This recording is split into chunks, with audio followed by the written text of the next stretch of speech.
Não sei se...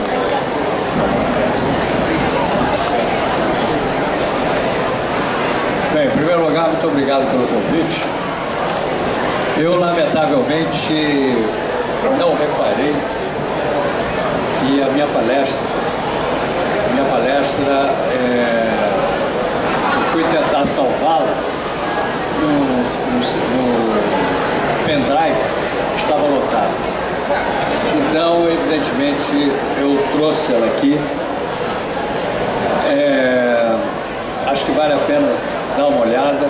Eu vou passar para ele o arquivo e ele vai distribuir para as pessoas que tiverem interesse em ter essa conferência.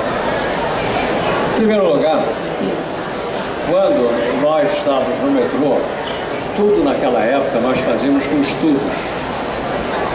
Nunca economizamos dinheiro para estudos. E, em função disso, para decidir como o metrô deveria entrar em Copacabana, chegar a Ipanema, etc., nós estudamos todas as tecnologias possíveis e cada local onde você alternativamente poderia construir o metrô. Desde a Avenida Atlântica, que era mais para ter uma ideia debaixo, evidentemente, de tudo, até chegar aos morros. Nossa Senhora de Copacabana, Barata Ribeiro e os morros. Fazendo uma análise sistêmica, porque se nós não raciocinarmos sistemicamente o metrô, nós vamos cometer muitos erros nesse processo, para evitar os erros que estão ocorrendo, exatamente pela falta de uma visão sistêmica. Para vocês terem uma ideia, a linha 1 do metrô é uma linha que está projetada originalmente para trens de 6 carros a cada 90 segundos. E a linha 2, trens de 8 carros a cada 100 segundos. Isso tudo foi colocado para fora. Jogaram fora o processo.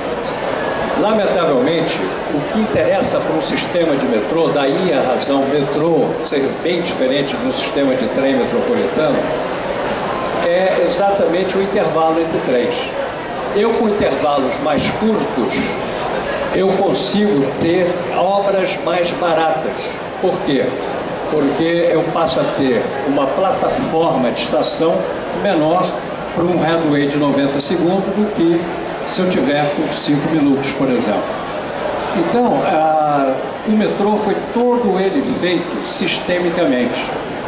Para vocês terem uma ideia, eu vejo aí dizer, o metrô não dá para sair dali da General Osório. O metrô pode entrar em raio de 150 metros. Raio de 150 metros, na saída da estação, você pode perfeitamente colocar uma curva de transição, que tem um nome bonito, chamado clotoide, que a equação dela é uma série matemática, que eu fiz no metrô do Rio de Janeiro. O metrô de São Paulo não tem na linha Norte-Sul, foi ter depois na linha Leste-Oeste. Todo a clotoide, na época que nós escolhemos, fizemos os estudos para poder determinar qual é a curva de transição, qual é a vantagem dessa curva. Vocês já devem ter saído ali da Presidente Vargas e entraram já na Uruguaiana. Vocês podem reparar que vocês não precisam segurar no balaústre, como você tem que segurar em Londres. Londres, se você não segurar, você é jogado no carro, porque aqui no Brasil só se fala em Londres, Paris, que está cheio de erros também, tá certo? Então, no caso de Londres, não tem curva de transição. No nosso caso aqui, tem curva de transição. Você não percebe a entrada, não precisa ficar segurando o balaústre. E é uma curva de 90 graus, exatamente porque tinha que entrar na Uruguaiana. Então, se você não tem visão sistêmica, é muito complicado. Repara só, se você tem uma estação, quando o trem tem que sair, o que você faz? Faz uma rampa para ele sair a favor da aceleração da gravidade.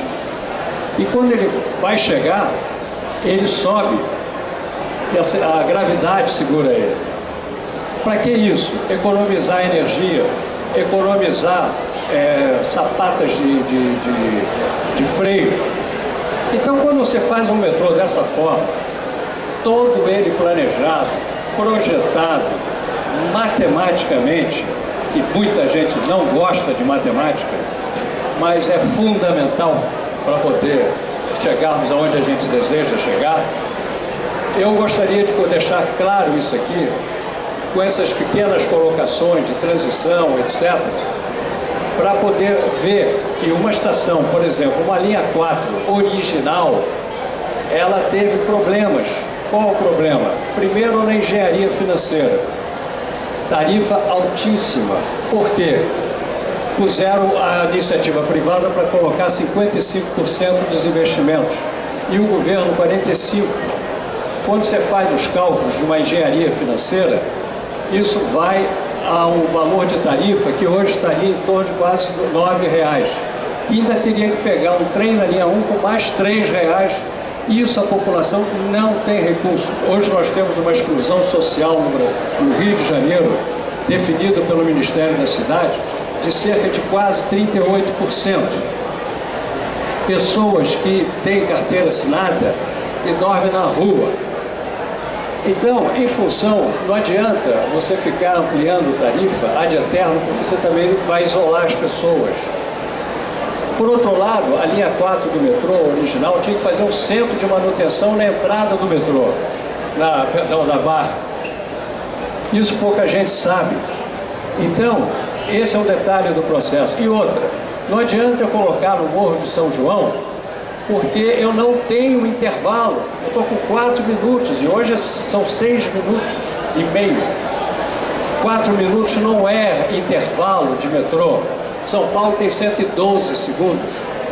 Né? São Paulo, eu fui consultor deles 2 anos, a gente discutia para reduzir 5 segundos no metrô de São Paulo. 5. Essa era a discussão. Aqui não se toma conhecimento, 4 minutos, 6 minutos e meio, tiram o carro, né? Então, eu vejo isso, eu como tive um problema e estou aqui, é que alguém mandou que eu ficasse aqui, porque não é possível ver o que eu estou assistindo. É isso que eu estou querendo colocar. E não foi por falta de aviso. Eu falei sozinho nesse negócio. Eu escrevi no CREA, posicionei o que ia acontecer, tudo o que ia acontecer. Foi a única forma que eu encontrei. O CREA abriu para mim um espaço para eu poder fazer o artigo. Mas, lamentavelmente, a coisa aconteceu. E hoje nós estamos pagando caro o metrô, que não chega, todo dia ele tem problema, todo dia ele não era assim, ele era um orgulho da cidade. Esse é um detalhe importante e a gente precisa ter em mente. O carro do metrô do Rio de Janeiro, ele foi feito com 3 portas de 1,90 m, maior vão do mundo. Por quê?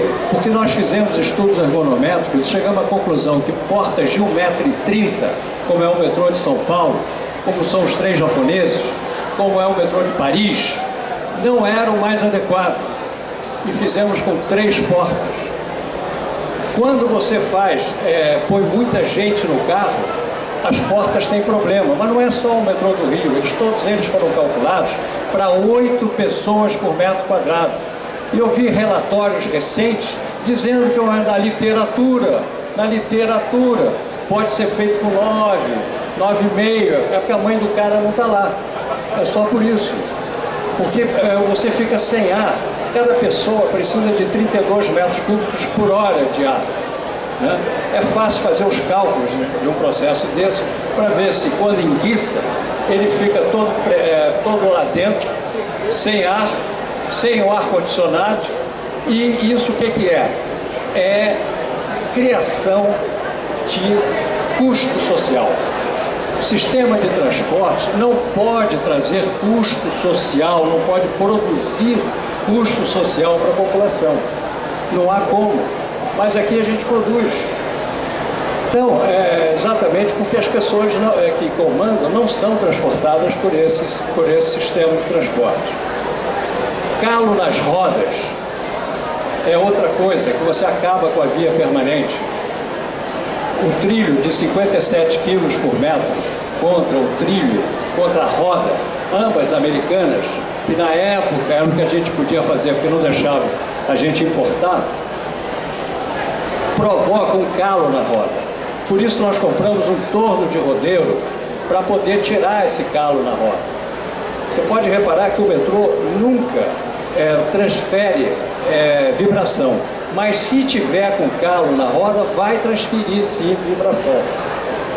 Porque há uma carga que vai a 4, às vezes 5 vezes o valor da carga estática e quebra o dormente, acaba com o trilho e assim sucessivamente. Então, quando eu falo da visão sistêmica, existe outra coisa: mudar o sistema tem que ter manobra. Se eu não fizer a manobra correta, eu não garanto o intervalo entre trens. Se eu não garanto o intervalo entre trens, eu não tenho condição de ter uma capacidade maior para poder transportar as pessoas. Então vão ter 8 pessoas por metro quadrado, 9 pessoas por metro quadrado. Isso, o que acontece? O desempenho do metrô perde quase 30%. Mas não é o metrô daqui não, qualquer metrô. É fácil entender. Tem um Fusquinha, ele anda bem com uma pessoa. Põe 8 pessoas dentro do Fusquinha, ele não vai andar. O metrô não é diferente. As resistências ao rolamento, toda essa parafernália da física, ela continua existindo no metrô, é óbvio, tá certo? Então também não adianta, vamos substituir, vamos colocar monotrilho aqui no Rio de Janeiro. Para quê? O monotrilho, só a resistência ao rolamento, que é roda de borracha com o concreto, é quase 10 vezes maior do que aço com aço. No entanto, está todo mundo partindo do monotrilho, que custa 2 milhões e 400 mil dólares um carro, com 12 metros e meio, enquanto tem o aeromóvel aqui que podia fazer a ligação com a linha 4 do metrô na Jardim Oceânico, sem BRT, ele poderia ser muito mais interessante do que colocar BRT. Ele pode perfeitamente se integrar com o metrô, ele não é para substituir o metrô. Nós estamos fazendo isso em Nova Iguaçu, né? Então, está até o Ado aqui, que fez um belíssimo projeto, que hoje está na ONU, como um dos melhores designers já feito por um sistema de trem brasileiro, movido a ar. Você compra um ventilador na prateleira, como é chamado, não tem que fazer ventilador, ele anda a 70 km por hora, é todo em pilotagem automática, e ele custa 1 milhão e 400 mil reais com 25 metros, contra o outro que são 2 milhões e 400 mil dólares para 12 metros e meio. Então, quer dizer, sabe, por que está tudo errado de repente no Brasil?